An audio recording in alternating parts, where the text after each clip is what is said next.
you guess what is it? Now for first riddle. It is a place. The location is in Central Java. It is old. It is the icon of love story in Java. And It is well known as 1999 building.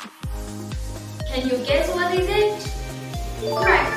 It is Prambanan Temple. Okay, next. The second riddle. It is the icon of DKI Jakarta. It is a building. The body is white. And it is 132 meters high. It has gold head. So can you guess what is it? Correct. It is Monument Nasional. So, are you ready for next riddle? The third riddle will be last riddle. You can find it in Bali. It is a tourist attraction. It is big, it has wings, and it is a statue. So what is it? Can you guess? It is a very new tourist attraction. Okay, it is Garuda Wisnu Kencana. So from here, can you guess what kind of material that we are going to learn today? From my riddles, do you know it? About the materials and the topic? Yes, it is about descriptive text with the topic a tourist attraction. So, I think some of you have known about descriptive text, but to make it clear, let me explain more about descriptive text. So, what is descriptive text? Descriptive text is kind of a text which describes a place or a person. In this video, the topic is tourist attraction, so we are going to describe a place. So, maybe you think, what is the social function of descriptive text, especially about a place? First, to promote a place of those tourist attraction. Second, to introduce a place or a tourist attraction. It is for new tourist attraction, for example, Garuda Wisnu Kencana. Third, to inform about a place of tourist attraction. Next, we are going to talk about the generic structure.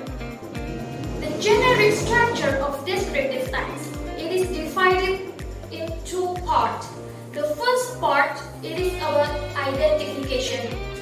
Second part, it is about description.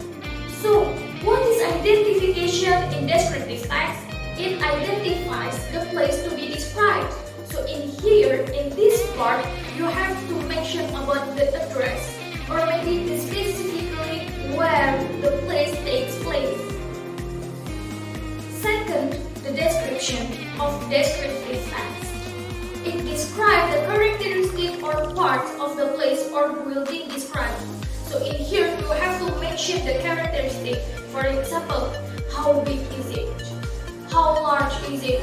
About the surroundings, about the buildings or the place. And next, of course, descriptive text has language features. What is the language features of descriptive text? First, use a specific participant or subject. So in here, you have to know what kind of subject that you want to describe. For example, when you want to describe a beach, you have to know what kind of beach.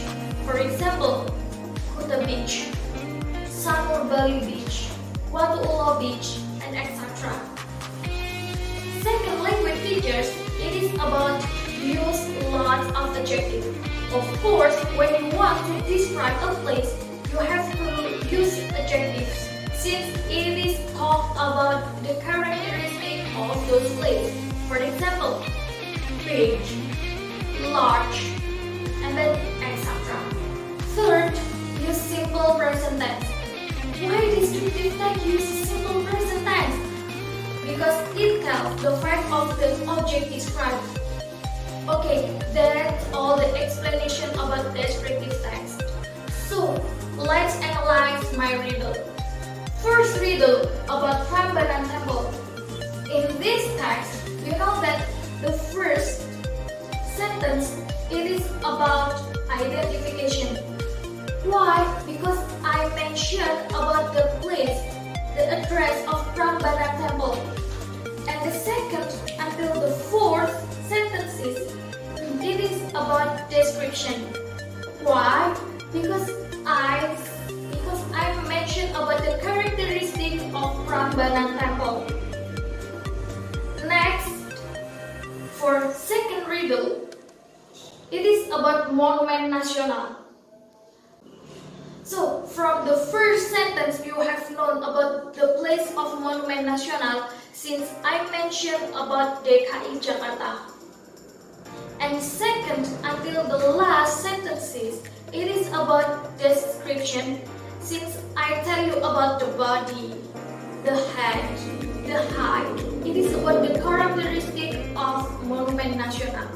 And next, the last riddle, it is about Garuda Wisnu Kencana. It is very new. It is a very new place of tourist attraction. So you know the first sentence, it talks about the location of Garuda Wisnu Kencana, Bali. And how about the second until the fourth sentence? It talks about the description. It is big. Garuda Wisnu Kencana has wings. And of course, Garuda Wisnu Kencana is a statue.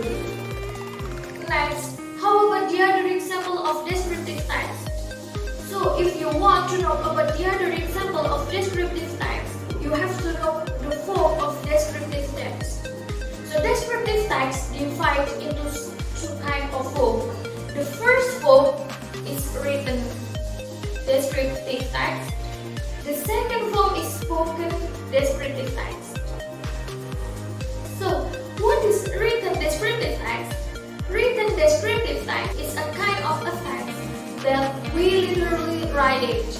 For example, in your book, or maybe when we are typing in our phone or our laptop. And maybe it is very new for you to know that there is another written text. It is very common, but you just realize that you don't know that it is included as a written form of descriptive text. What is it? Yes, it is brochure. It is brochure about a place. It is very common for you to read about a tourist attraction. For example, Bali. What is Bali? What is tourist attraction in Bali? And how about the place, the surroundings? It is all written in those brochures. And how about the spoken form of descriptive text? So for example, it is about conversation. So spoken form of descriptive text is when we talk or when we literally inform to other people about a description of a place. For example, in this text, the first person asks the second person about his house. So the second person informs the first person about the house, the address, the color of the house, the surrounding, what is in front of the house. It is included as a spoken form of descriptive text. Now, let's make our descriptive text. So, when we want to make a descriptive text, we have to know about a specific place or subject that we are going to describe. For example, in this picture. So, can you guess what is it? This image is? Yes, it is about Borobudur Temple. Let's make our descriptive text. Borobudur is one of historical buildings in Indonesia. It is considered to be the world's largest Buddhist temple since it is very big and very high. It is located in Magelang, Central Java. It is not only famous, but also included in UNESCO list of World Heritage Site. Borobudur Temple consists of 6 square floors and 3 circular floors which arranged accordingly and made it to be stair-like layers. So you have to climb one by one to reach the top of the temple. In the middle of the floor, you will find small stairwell with couples of stairs connecting each floor. So you can use it as a passage to go to the top. On each level of the floor, there are a lot of relief panels and Buddha statues spread around it. So, how about the other description? It is very big. And you see that in those pictures, the surroundings is about the beautiful view. And also, those temple, Borobudur temple, it is very old. And it is consists of a stone that have kind of special stone. So, this is the text of our descriptive text. Let's analyze it. You know that the first part is about identification. Since I mentioned the Borobudur temple is in Magelang and Central Java. How about the second paragraph? The second paragraph is about description. I mentioned about the Borobudur temple size. I mentioned about the surroundings, about the structure of Borobudur temple and etc. And I use a lot of adjectives, for example, old, beautiful, big, and etc. How about the specific participant or subject? You know that, as I mentioned before, the specific subject is like in the picture that I show you. It is about Borobudur temple. And of course, all of the sentences here are using simple present tense. So that's all my explanation about descriptive text. I hope this video can help you to understand about descriptive text. It is very easy to learn about descriptive text, right? And I will end this video. I hope you always stay at home, stay healthy, keep safe, and always be happy. See you. Thank you for your attention. Wassalamualaikum warahmatullahi wabarakatuh.